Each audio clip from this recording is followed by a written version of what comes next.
కేంద్ర బడ్జెట్లో తెలంగాణకు మొండిచేయే మిగిలింది.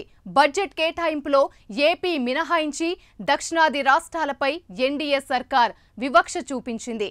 తెలంగాణకు నిధుల కేటాయింపుల్లో వివక్ష వద్దని తాను స్వయంగా ప్రధాని మోడీకి విజ్ఞప్తి చేసినా ఆయన ఇంత దుర్మార్గంగా వ్యవహరిస్తారని అనుకోలేదని సీఎం రేవంత్ రెడ్డి మండిపడ్డారు.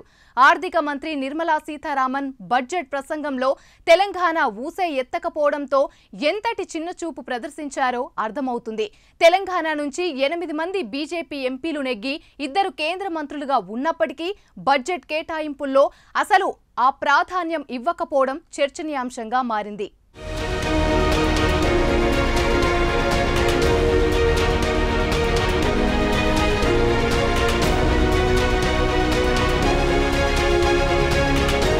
మోదీ విజన్ అంటే రాష్ట్రానికి దేశానికి సేవకులుగా పనిచేయడమేనని బీజేపీ నేతలు బాగా ఊది మరీ ప్రచారం చేస్తారు.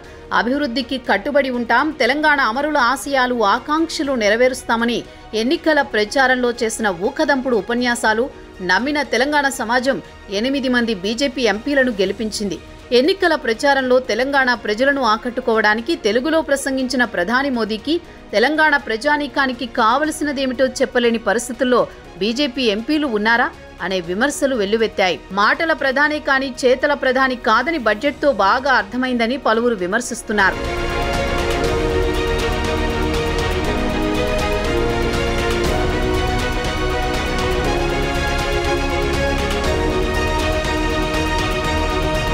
నమ్మినందుకు నట్టేట ముంచారని, తెలంగాణపై మోదీ కక్ష సాధింపులా ఉందని భావిస్తున్నామని స్వయానా సీఎం రేవంత్ రెడ్డి మండిపడడం చూస్తుంటే తెలంగాణకు ఏ మేరకు అన్యాయం జరిగిందో అర్థమవుతుంది. మోదీ కుడి ఎడమ భుజాలైన AP CM Chandrababu, Bihar CM Nitish Kumar యాదవ్లకు మాత్రమే బడ్జెట్లో వరాల జల్లు కురిపించారని రాష్ట్ర వ్యాప్తంగా బీజేపీ ఎంపీలపై దుమ్మెత్తిపోస్తున్నారు. తెలంగాణకు కనీసం ఒక్కటంటే ఒక్కటి ప్రకటించకపోవడంపై మోదీ సేవకులమని చెప్పుకునే ఎంపీలు గెలిపించిన ప్రజలకేం సమాధానం చెబుతారని వారు నిలదీస్తున్నారు.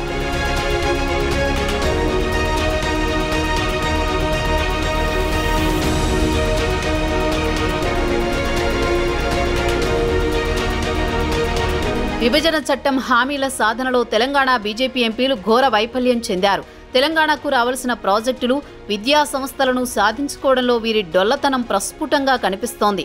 ఇరిగేషన్ ప్రాజెక్టులకు జాతీయ హోదా, కాజీపేటలో రైల్వే కోచ్ ఫ్యాక్టరీ, బయ్యారం ఉక్కు కర్మాగారం, ట్రైబల్ యూనివర్సిటీ, కేంద్ర ప్రభుత్వం ఏర్పాటు చేసిన నవోదయ విద్యాలయాలు, రాష్ట్రంలోని ప్రతి జిల్లాకు ఏర్పాటు చేయాలని, పాలమూరు రంగారెడ్డి ఎత్తిపోతల ప్రాజెక్టుకు జాతీయ హోదా ఇవ్వాలనే డిమాండ్లు ఉన్నాయి. మరి వీటిపై బీజేపీ ఎంపీలు పార్లమెంటు సమావేశాల్లో నోరు విప్పుతారని అంతా అనుకున్నారు. పక్క రాష్ట్రం ఆంధ్రప్రదేశ్ను పదే నొక్కి చెబుతూ 15,000 కోట్ల నిధులను కేటాయిస్తున్నామని, పోలవరం సత్వరమే పూర్తి చేయడానికి సహకరిస్తామని ఆర్థిక మంత్రి ప్రకటిస్తున్నప్పుడు తెలంగాణ వీరులం, సూరులం, ధీరులమని చెప్పుకునే ఒక్క బీజేపీ ఎంపీ తెలంగాణ పరిస్థితి ఏంటని అడగడానికి నోరు రాలేదా అనే ప్రశ్నలు తెలంగాణ వ్యాప్తంగా ఉత్పన్నమవుతున్నాయి.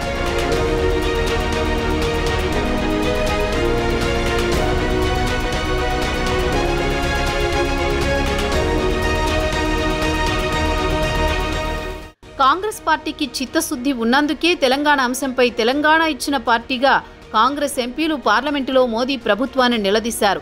తెలంగాణకు నిధులు కేటాయించకపోవడాన్ని తప్పుబట్టారు. తెలంగాణ సెంటిమెంట్తో 10 ఏళ్లు కేసీఆర్, కేటీఆర్ సెంటిమెంట్తో బీజేపీ రాష్ట్రంలో లాభపడింది తప్ప రాష్ట్ర ప్రజలు కాదనేది వాస్తవం. బీఆర్ఎస్ బీజేపీ మైండ్ గేమ్తో రాష్ట్రాన్ని అప్పుల కుప్పగా చేసి నిలువునా ముంచేశారు. అప్పుల ఊబిలో కూరుకుపోయిన రాష్ట్రాలకు కేంద్రం చేయూతనివ్వాల్సింది పోయి వివక్ష చూపడం దారుణమనే భావన ప్రజల్లో వ్యక్తమవుతోంది. దేశానికి పెద్ద దిక్కైన ప్రధాని తెలంగాణ పట్ల కక్షపూరిత ధోరణితో వ్యవహరించడం తగదనే విమర్శలు సర్వత్రా వెల్లువెత్తుతున్నాయి.